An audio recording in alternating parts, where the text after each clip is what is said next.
પાટણ શહેર મામલતદાર કચેરી ખાતે મૂકવામાં આવેલ ઈવીએમ અને વીવીપેટ મશીનના નિદર્શન ડેમોન્સ્ટ્રેશનની મતદાન કરી માહિતી પ્રબુદ્ધ અગ્રણી નાગરિકોએ મેળવી.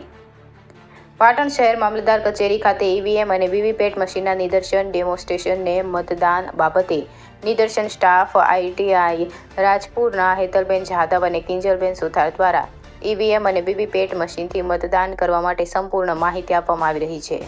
પાટણ જિલ્લા ચૂંટણી પંચ તંત્ર દ્વારા મતદાન માટેના ઈવીએમ અને વીવીપેટ મશીનના નિદર્શનમાં પ્રવીણભાઈ એમ સોલંકી, પૂર્વ કોર્પોરેટર તથા સામાજિક અગ્રણી અને સામાજિક યુવા અગ્રણી નરેશભાઈ મકવાણાએ નિરીક્ષણ કર્યું હતું.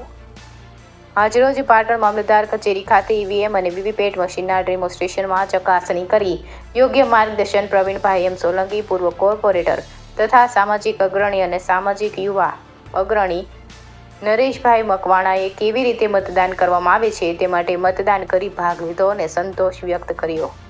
પાટણ જિલ્લામાં નવીન પ્રથમવાર નોંધાયેલા મતદાર યુવા ભાઈઓ અને બહેનોએ પણ આ ઈવીએમ અને વીવીપેટ મશીનના ડેમોન્સ્ટ્રેશનમાં નિરીક્ષણ કરી માર્ગદર્શન મેળવવા આગળ આવવું જોઈએ અને આગામી સમયમાં યોજાનારી ચૂંટણીમાં લોકતંત્ર પર્વ નાગરિક અધિકાર મતદાનમાં જોડાવવું જોઈએ તેવી અપીલ અગ્રણીઓએ કરી. પાટણ શહેર મામલતદાર કચેરી ખાતે ઈવીએમ અને વીવીપેટ મશીનના નિદર્શન ડેમોન્સ્ટ્રેશનની મતદાન બાબતે નિદર્શન સ્ટાફ આઈટીઆઈ રાજપુરના હેતલબેન જાદવ અને કિંજલબેન સુથાર દ્વારા ઈવીએમ અને વીવીપેટ મશીનથી મતદાન કરવા માટે સંપૂર્ણ માહિતી આપવામાં આવી રહી છે.